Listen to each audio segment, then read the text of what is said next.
Students, कैसे आप लोग। आई होप आप लोग अच्छे होंगे। स्टूडेंट्स, आज की वीडियो में हम बात करेंगे सबसे इम्पोर्टेंट टॉपिक के बारे में। जैसा कि आप जानते हैं कि हमारा जो सीरीज चालू हुआ है वो है IMRE का। क्या है? IMRE का हमने जो है यहाँ पे सीरीज चालू किया है। उसमें आपको अभी तक देखना यह है, अभी तक हमने बहुत सारे टॉपिक के बारे में बातें किए हैं। अगर आप उनको नहीं देखे हो तो आप क्या कर रहे हो, आप जाइए उस चीज़ को देखिए, उसके बाद यहाँ पे आइए। आज का टॉपिक बेहद ही इम्पोर्टेंस है और बेहद ही सब जितने भी यहाँ पे देख रहे हैं ये वीडियो, वो सब के लिए बहुत ही ज़्यादा इम्पोर्टेंस है। यह इसलिए है क्योंकि जैसा कि आपको टॉपिक आज का दिख रहा है कि आज का टॉपिक है क्या है कि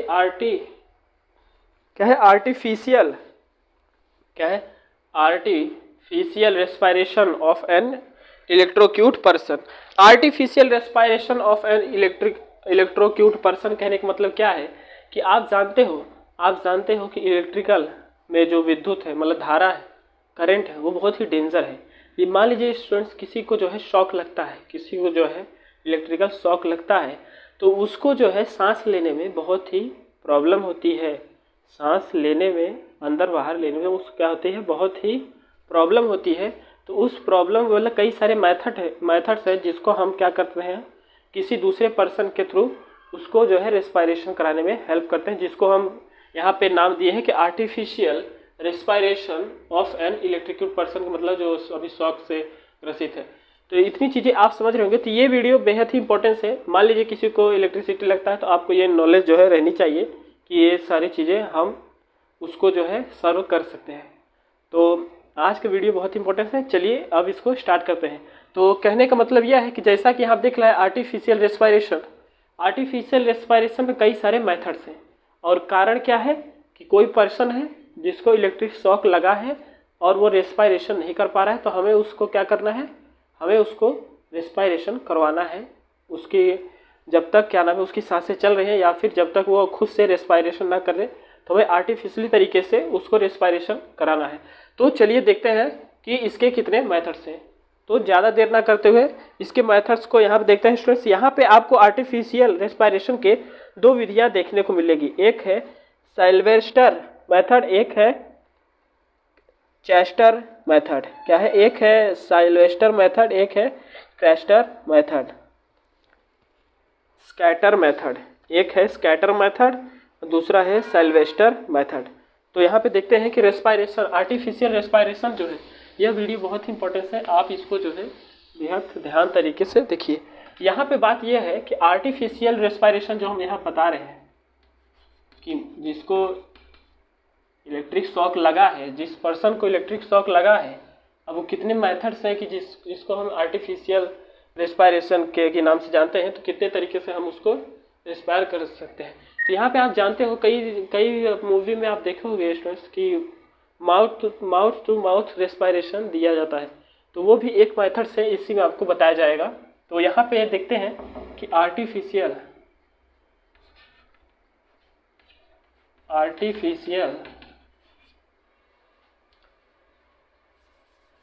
क्या है कि आर्टिफिशियल मेथड, आर्टिफिशियल रेस्पिरेशन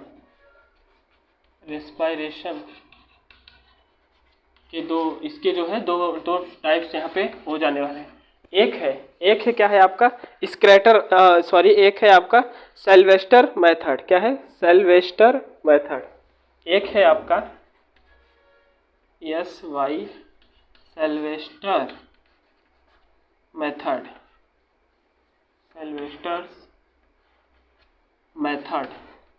एक है आपका साइल्वेस्टर मेथड। दूसरा है आपका स्कैटर मेथड। क्या है? Scatter method. क्या है? Scatter method. तो क्या है साइल्वेस्टर मेथड और क्या है स्कैटर मेथड? तो एक एक करके हम सारी चीज़ों को जानते हैं कि क्या है साइल्वेस्टर मेथड और क्या है स्कैटर मेथड। तो ये बहुत ही इंपॉर्टेंस है, आपके पेपर में ये बेहद पूछा भी जाता है, तो इसको आप बहुत ही इंपॉर्टेंस तरीके से ध्यान दीजिए। तो यहाँ पे आप बिल्कुल, मैं जो बोला सबसे पहले ही कि ये ट्रीटमेंट किसके लिए है, जिसको इलेक्ट्रिक शॉक लगा है और वो रेस्पिरेशन नहीं कर पा रहा है, तो यहाँ पे दो मेथड्स बताए गए हैं। ये एक है आपका साइलेस्टर मेथड, स्काइलेस्टर मेथड है। एक है आपका स्कैटर मेथड। तो देखते हैं स्काइलिस्टर मेथड क्या होता है। तो चलिए उसको देखते हैं। उसके लिए काफ़ी लंबा प्रोसेस है, तो यहाँ पे हम पहले नोट करते हैं, उसके बाद आपको दिखाएंगे। जैसा कि आपको हमने बताया कि यहाँ पे हम बात करें सिल्वेस्टर मेथड। क्या है सिल्वेस्टर मेथड, जो कि आपको इस मतलब यहाँ पे स्लाइड पे आपको दिख रहा है। सिल्वेस्टर मेथड ये एक बहुत ही मतलब इम्पोर्टेंस मेथड है। अगर किसी को जो है इलेक्ट्रिक शॉक लगता है तो किस तरीके से आप उसको रेस्पायरेशन कर सकते हैं थ्रू द आर्टिफिशियल मेथड्स। तो यहाँ पे सबसे पहले आपको ध्यान देना है कि इस विधि में सबसे पहले रोगी मतलब जो जिसको शॉक लगा है कि ऊपरी भाग के कपड़े को उतार या फिर ऊपरी भाग के कपड़े को ढीले कर देना चाहिए। क्योंकि यहाँ पे जो ऊपरी भाग का जो हमने यहाँ पे आपको शर्ट पहना है, ये क्या करना है, आपको ढीला कर देना है। जो भी रोगी है, रोगी के चित्त अवस्था में लेटा देना चाहिए, मतलब उसे जो है फ्लैट करके उसे जो है आप लिटा दें। इसके बाद रोगी के कंधे के नीचे तकिया देना चाहिए। रोगी के दोनों हाथ को पीछे लगाकर कोहनियों को जमीन से स्पर्श कराना चाहिए। अब रोगी के दोनों हाथों या बाहों को मोड़कर उसकी छाती पर मतलब उसके चेस्ट पर चित्त मोड़कर दबाना चाहिए, इससे हवा बाहर निकलती है। ये चीज़ें आप नोट करिए और आप बिल्कुल टेंशन मत लीजिए। हम आपको जो है ग्राफ के रूप में इसका जो है एक इमेज दिखाएंगे, लास्ट तक बने रहिए। इसका एक इमेज दिखाएंगे इसके एग्जाम्पल के थ्रू, मतलब हम यहाँ दिखाएंगे सिल्वेस्टर मेथड्स के कैसे अभी ये जो लिखवा रहे हैं ये किस तरीके से किस पोजीशन में आपको करना है, तो वो चीज़ें हम आपको इमेज के थ्रू दिखाएंगे। तो यहाँ पे दो मेथड इसके आगे आप लिख सकते हो। क्या इसके आगे आप लिख सकते हो, ऐसा करने से रोगी के सांस आ जाती है और हवा जो है क्या बाहर निकलती है। यहाँ पे लिख सकते हैं, इसको रेस्ट करते हैं। यहाँ पे लिख सकते हैं कि ऐसा करने से क्या लिख सकते हैं, सिल्वेस्टर मेथड्स में बहुत ही इंपॉर्टेंस है, आपके पेपर में आता भी है। यहाँ लिख सकते हैं कि ऐसा करने से जो रोगी है, रोगी के ऐसा करने से रोगी को क्या होते हैं, सांस आ जाती है, सांस आ जाती है। और ऐसा करने से क्या होगा कि रोगी को सांस आ जाती है और हवा बाहर निकलती है। क्या होता है कि हवा बाहर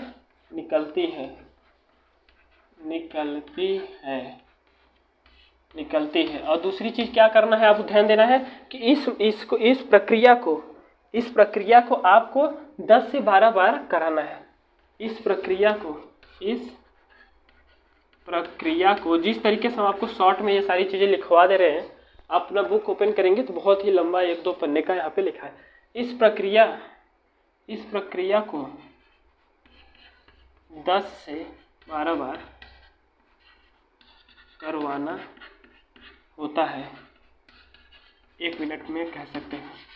तो ये जो स्टेप्स हमने आपको यहाँ पे लिखवाया है सिल्वेस्टर मेथड्स, जो हमने यहाँ पे आपको आर्टिफिशियल, जब किसी को इलेक्ट्रिक शॉक लगता है तो आप आर्टिफिशियली उसको रेस्पायरेशन कराने में हेल्प कर सकते हैं। 2 व्यक्तियों का इन्वॉल्वेशन यहाँ पे होता है, एक जिसको शॉक लगा है, बी जो क्या करेगा, इसको ये मेथड्स करवाएगा, दैट इज द कंटेंट। तो ये चीज़ें आप इसको ध्यान दीजिए। अब हम चलते हैं इसके नेक्स्ट वाले में, और वो क्या है आपका स्कैटर। तो क्या है स्कैटर मेथड, चलते हैं नेक्स्ट वाले में। तो बिल्कुल आप बोरिंग मत होइए और वीडियो को देखते रहिए और जो चीज़ें हमने लिखवाएं उसको नोट कर लीजिए। अब चलते हैं स्कैटर मेथड्स के बारे में। अब हम बात करते हैं स्कैफर मेथड्स के बारे में। जैसा कि आपको दिख रहा है स्कैफर मेथड, आप स्पेलिंग को बहुत ही ध्यान तरीके से देख लीजिए। क्या है SCAFFER, स्कैफर मेथड्स। क्या है स्कैफर मेथड्स, जैसा कि हमने अभी आपको बताया सिल्वेस्टर मेथड्स। यहाँ पे अब हम बात करेंगे स्कैफर्स मेथड्स के बारे में। तो जैसा कि आपको दिख रहा है इसमें भी क्या करना है, आपको बहुत ही लंबा नहीं है, अगर आप प्रैक्टिस करेंगे तो ये प्रोसेस हो जाएगा। देखिए क्या है कि इस विधि में रोगी के जो जिसको इलेक्ट्रिक शॉक लगा है उसको रोगी बोला जा रहा है। यहाँ पे रोगी के मुंह की तरफ जो है उससे क्या करना है, लेटाना है, आपको लेटाना है। और उसकी बाहों को मतलब उसके बाहों को सिर की तरफ करके रखा जाता है। इस विधि में इस विधि में रोगी के ऊपरी भाग के वस्त्र ढीले कर देने चाहिए। अब सहायक व्यक्ति को, जो वहाँ पे हेल्प मतलब दूसरा पर्सन है, क्या है, अब सहायक व्यक्ति को रोगी के पीठ की तरफ बैठ करके दोनों हाथों से उसकी पसलियों को दबाना चाहिए। तो ये इसका रूल है। अभी और भी है, जैसे कि क्या, इसके आगे आप लिख सकते हो, मैं थोड़ा साइड हो जाता हूँ, आप नोट कर लीजिए। आप लिख सकते हो कि जिससे रोगी के फेफड़े की हवा बाहर निकल जाती है और यह हवा नाक के रास्ते बाहर निकलती है, मतलब थ्रू द नोज के रास्ते यहाँ से बाहर निकलती है। तो ये इसको रेस्ट करते हैं, आप लिख सकते हो जैसा कि अब हम लिखा रहे हैं। अब ध्यान दीजिए, ये चौथा था। पांचवें में आप क्या लिख सकते हो कि जिससे रोगी के फेफड़े की हवा बाहर निकल जाती है और यह हवा जो है नोज के थ्रू बाहर आती है। यहाँ पे लिख सकते हैं जिससे रोगी के फेफड़े की हवा, क्या लिख सकते हैं पांचवें में कि जिससे रोगी के फेफड़े की हवा, क्या, रोगी के फेफड़े की हवा, क्या है, रोगी के फेफड़े की हवा बाहर, रोगी के फेफड़ों की हवा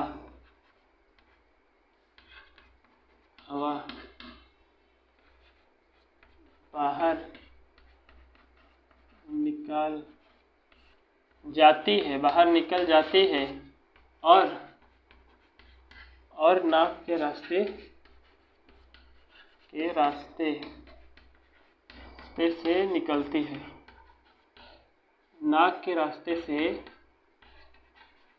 निकलती है। थोड़ा सा इसीलिए मैं हिंदी भी लिखवा दे रहा हूँ ताकि आपको ये चीज़ जो है थोड़ा सा भी डिफिकल्ट ना लगे इसको याद करने में।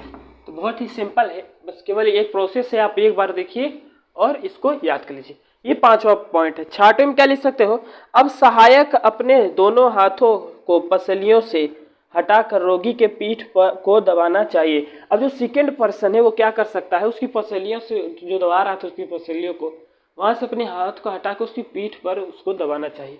तो यहाँ पे लिख सकते हैं छठवें में कि सहायक को जो सहायता करने के लिए गया है सभी पर्सन, सहायक को उसके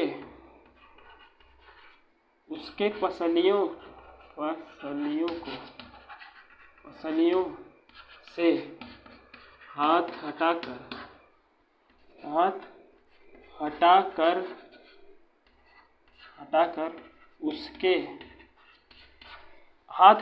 उसके जो है क्या करना है, उसके पीठ को जो है दबाना चाहिए, उसके पीठ को दबाना चाहिए, उसके पीठ को दबाना चाहिए। तो क्या है, बिल्कुल कुछ नहीं है, न इसमें कोई फार्मूला है, न इसमें कोई कॉन्सेप्ट है। ये क्या है, यह बिल्कुल एक समझ लिए कि थ्रू ऑफ द लाइन है, एक समझ लीजिए कि रूल है, बिल्कुल टफ नहीं है, बहुत ही ईजी है। बस सिवाय यह है कि आप अगर नए हो तो इस चैनल को सब्सक्राइब कर लीजिए और वीडियो को लाइक करिए और शेयर करिए, जो कि बहुत ही ज़रूरी है। और यहाँ पे जो चीज़ें हम करा दे रहे हैं स्टूडेंट्स, आप बुक को खोलोगे तो वहाँ पे आपको जो है काफ़ी बड़े फॉर्म में देखने को मिलेगा, जो कि याद करने में काफ़ी टाइम लगता है। बट लास्ट तक आप बने रहिएगा, जितनी मेथड्स हम आपको बता रहे हैं उसका जो है हम आपको ग्राफ दिखाएंगे कि वो किस तरीके से किस पोजीशन में आपको करना है। तो चलिए इसके बाद लिख सकते हैं आप कि ये दोनों प्रक्रिया 1 मिनट में 10 से 12 बार करनी चाहिए। आप लिख सकते हो ये दोनों प्रक्रिया 1 मिनट में, इसको हटाते हैं कि ये दोनों प्रक्रिया 1 मिनट में 10 से 12 बार करनी चाहिए। यहाँ पे लिख सकते हैं कि ये जो प्रक्रिया है, ये प्रक्रिया 1 मिनट में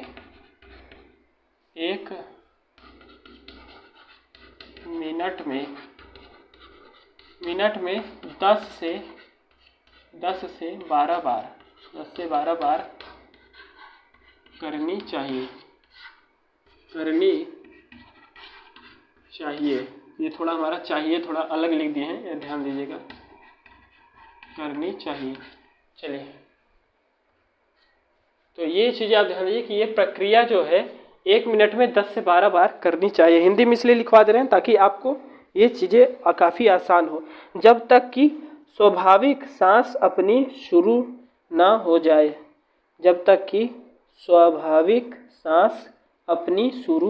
जाए, ये तब तक करना है जब तक उसका स्वाभाविक जब तक अपनी स्वाभाविक सांस शुरू ना हो जाए। क्या करना है कि ये तब तक करना है, ऐसे लिख सकते हैं, जब तक कि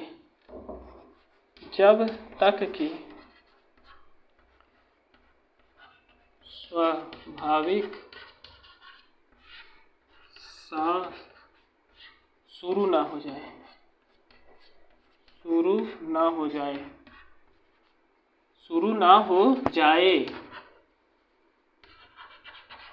तो जैसा कि आपको दिख रहा है, ये लिखने में काफ़ी मेहनत लगता है और थोड़ा सा भी मेहनत नहीं लगेगा आपको सब्सक्राइब के बटन को दबाने के लिए। तो ये चीज़ें आप ध्यान दीजिए, ये मैं नहीं बोल रहा हूँ, आप जो है इलेक्ट्रिकल के कोई भी सब्जेक्ट यहाँ पे बहुत ही बेहतरीन तरीके से पढ़ सकते हो, जो कि आप प्लेलिस्ट में जाओगे आपको बहुत ही अच्छी तरीके से देखने को मिलेगा। यहाँ पे जो सब्जेक्ट शुरू है IMRE में, इसमें जो है हमने अभी बात किया स्कैफर मेथड्स को। ये था स्टूडेंट्स आपका स्कैफर मेथड्स।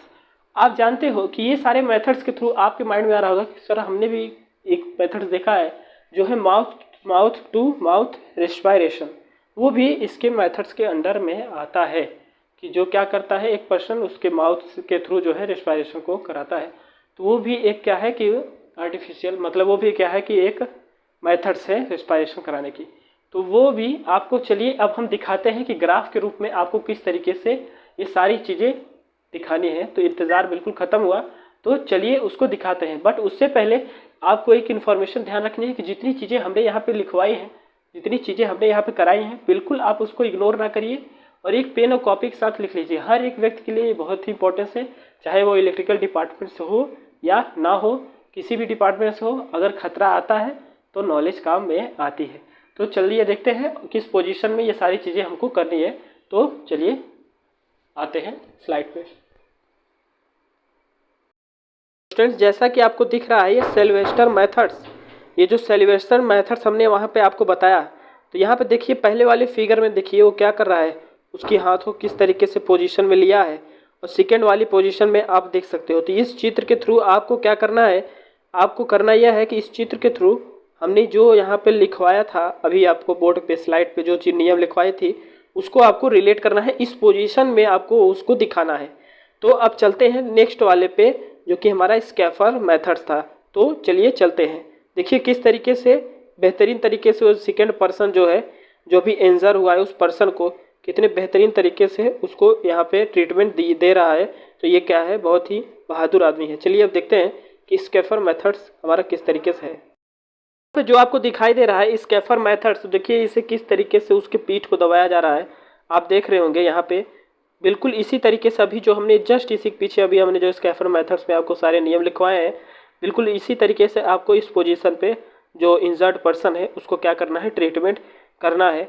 आप जो भी यहाँ पे सेकेंड पर्सन देखिए कितने बहादुरी तरीके से उसको ट्रीटमेंट देता हुआ दिख रहा है। चलिए अब देखते हैं कि माउथ टू माउथ रेस्पिरेशन, जो कि आप लोग जो है बहुत ही सारे मूवी सीन्स में दिखाया जाता है और आपको भी हम थोड़ा सा उसको दिखाने की कोशिश करें। तो चलिए दिखाते हैं।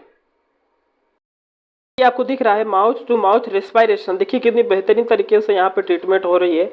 यहाँ आप देखिए सबसे पहले उसके देखिए चेस्ट को क्या किया जा रहा है, उसको देखिए चेस्ट पे प्रेशर दिया जा रहा है ताकि जो है आपका रेस्पिरेशन यहाँ पे कराया जा सके। और देखिए किस तरीके से जो फर्स्ट पर्सन है इंजर्ड पर्सन को जो है डायरेक्टली माउथ के थ्रू क्या कर रहा है, यहाँ पे ऑक्सीजन या फिर क्या कर रहा है उसके फेफड़े में हवा प्रोवाइड कर रहा है। देखिए यहाँ ध्यान से देखिए माउथ टू माउथ रेस्पिरेशन इस तरीके से होता है स्टूडेंट्स। तो क्या है, बहुत ही बेहतरीन तरीका है ये सारी चीज़ों का। तो आई होप आपको ये सारी चीज़ें जो है समझ में आएगी। अब चलते हैं अपने नेक्स्ट अपने जो है बोर्ड पे। तो जिस तरीके से यहाँ पे हमने सारी मेथड्स को आपको दिखाया है, ये स्टूडेंट्स क्या होता है कि ये मेथड्स जो है बहुत ही इंपॉर्टेंस है। आपको हर एक व्यक्ति को ये मेथड्स पता रहने चाहिए। जो कोई भी जो है इलेक्ट्रिक से शॉक खाता है तो उसके लिए ये बहुत ही इंपॉर्टेंस है कि इतनी चीज़ें आपको आनी चाहिए। That's is very basic requirement for the every person. तो ये चीज़ें आप इसको अपने माइंड में रख के चलिए। और स्टूडेंट जो है अगर आप इस वीडियो को मतलब इस चैनल को सब्सक्राइब नहीं किए तो इसके मेंबरशिप को ज्वाइन करिए। और यहाँ पे आपको सारी चीज़ें यहाँ पे कराई जाएंगी अगर आप इलेक्ट्रिकल इंजीनियर के रिलेशन में हैं। तो यहाँ पे स्टूडेंट जो है आज के लिए इतना ही रखते हैं। आगे के लिए नेक्स्ट वीडियो में जब हम आएंगे तो सारी चीज़ें आपको इसके आगे के टॉपिक्स को बताएंगे, जो कि आपका जो है इसके नेक्स्ट टॉपिक होने वाला है। तो आज का टॉपिक अगर आपको पसंद आया है तो कमेंट करिए और लाइक करिए, और जो चीज़ें नहीं समझ में आई हैं उसको आप जो है कमेंट में लिखिए। अगर वो हम कोशिश करेंगे कि नेक्स्ट वीडियो में आकर के उन सारी चीज़ों को क्लियर कराएंगे। तो आज के लिए इतना ही, आगे के लिए नेक्स्ट वीडियो में लेके चलिए। Thank you.